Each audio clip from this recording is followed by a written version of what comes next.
guys, it's Ghostie. Welcome back to my channel. Today I'm going to be ranking the Tales from the Hood series.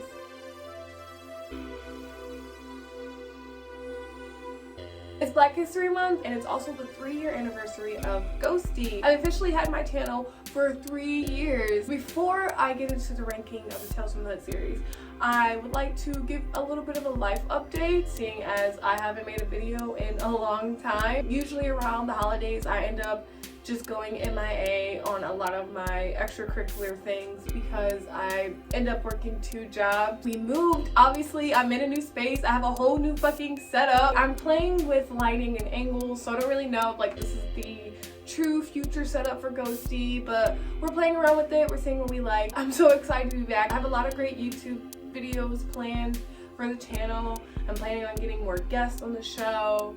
I'm just in general excited for this channel for 2021. I appreciate all you guys for sticking around when I go MIA because I do this a lot because having a YouTube channel is a lot of work. So about Tales from the Hood. It came out in 1995, which was the year I was born. Fun fact. The second movie came out in 2018. They waited a long time to bring out the sequel. And then 2 years later, Tales from the Hood 3 came out in 2020. And for the second and third one, he did have a co-writer and co-director, Darren Scott.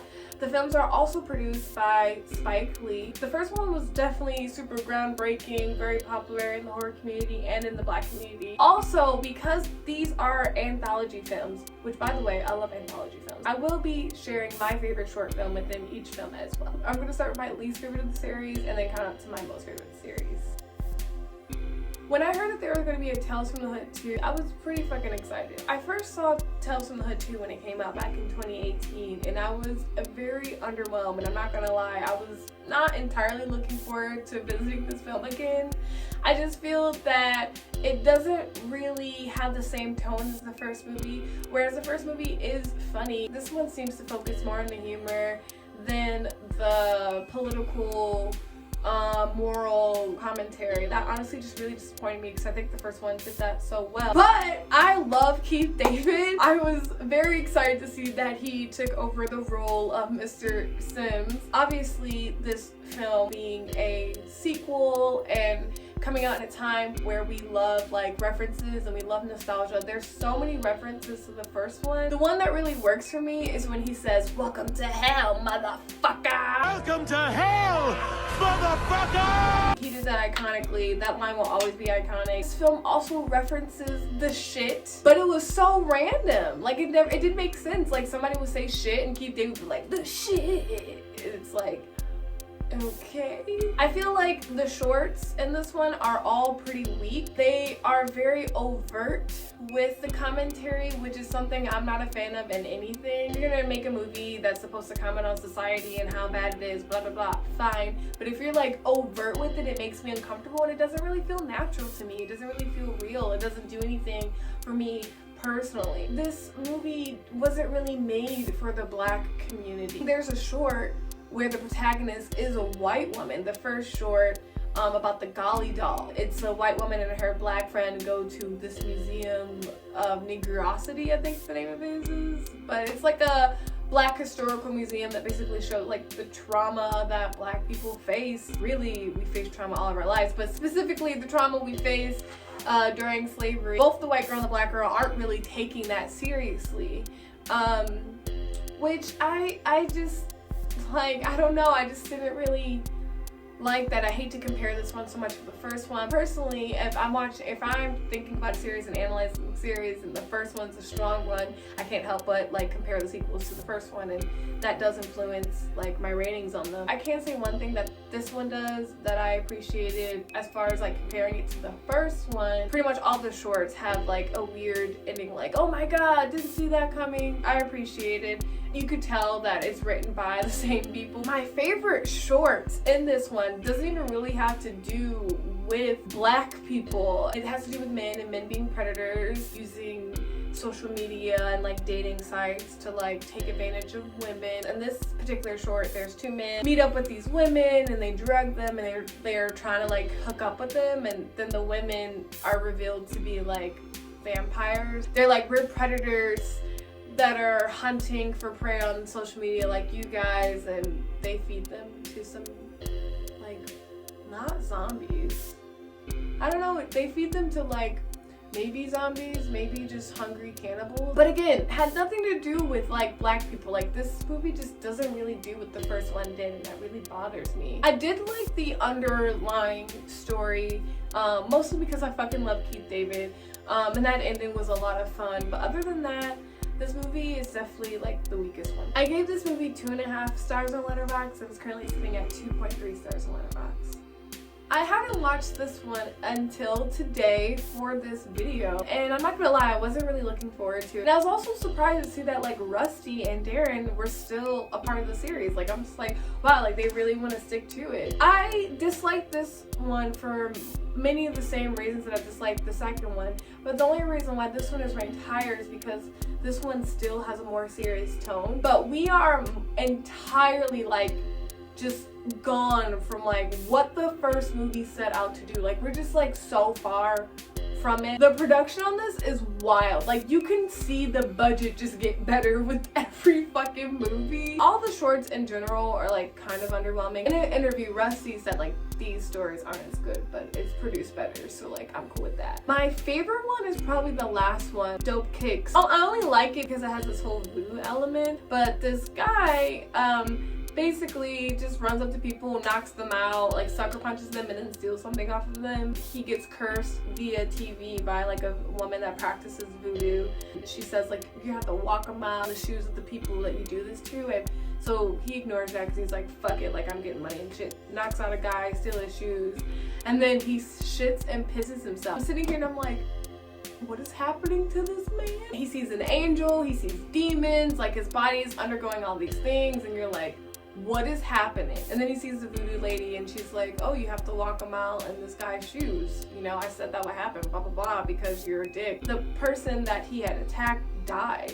So his body was doing everything that happens when you die, decomposing. Apparently, when you die, you release your fluids. These tell black stories, I guess. There's only one that's very obviously commenting on the political climate. That one was really hard to sit through. Basically focus on the white supremacist conspiracy theorists in a bunker. We spend the whole fucking short with them, and then we realize that like it's in the future to where like people are, like white people are at zoos, and you can go to the zoo to watch exhibits on racism and misogyny. They brought in Tony Todd from Tales from the Hood 3.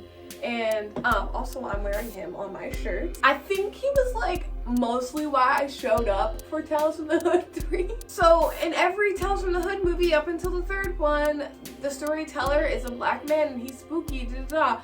Tony Todd is not the storyteller in this movie. It's a little black girl. And I was like, while I was watching this movie, I'm like, isn't the storyteller supposed to like teach the person hearing the stories like a lesson, and the person hearing stories go to hell? Like, isn't that the whole thing? And I'm like, this little girl like can't go to hell. But I didn't put together that the little girl was she wasn't the devil. She was like a demon. They made my Tony Todd the bad guy. Like he lured little kids, picking them up from school and saying, your mom says I have to pick you up to protect you from like the ghost or something like that. Throughout this whole thing, he's saying like, oh, we're getting away from the bad people. It doesn't really make sense, but you know that the ending is going to explain it, which I don't really like, because the first one is not like that. I can't help myself but compare these sequels to the first one. I'm sorry. And then yeah, it's revealed that he's a fucking child killer, Tony Todd. And then they gave us the welcome to hell, motherfuckers. But then she had a line after that. That should be the last line in the script. What are you doing? I gave this movie 2.5 stars on Letterboxd, and it's currently sitting at 2.8 stars on Letterboxd.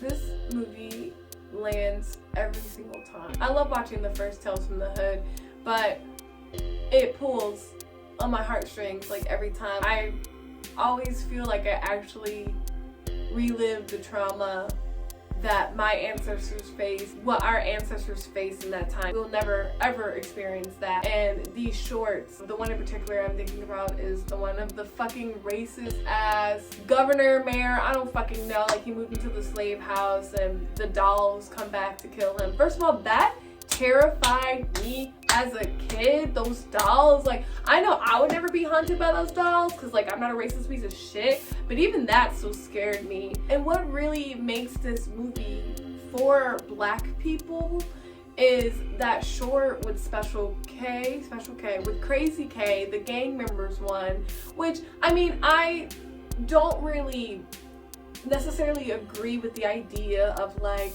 black people, stop killing your own. I'm not like super here for that argument, but at the end of the day, we do have problems within the black community that we need to fix. The gang member basically like kills somebody and he goes through like this therapy, to like this shock therapy to shock him into not being a gang member anymore, I guess, not killing his own. They showed him a bunch of images of like very grotesque images of black people being lynched, KKK, things like that, alongside images of gang members. They're just saying like, what's the difference? My favorite short in this one is the one about the kid that is being beaten by his mother's, maybe his stepdad or his mom's boyfriend, I don't really know. Rusty is in this one, he plays the teacher. I think it's so funny. A lot of it just has to do with the fact that when I was a kid, although I've never faced any domestic abuse in any kind of way, I related to the idea of something you're so afraid of, you can't really talk about it, and you're using art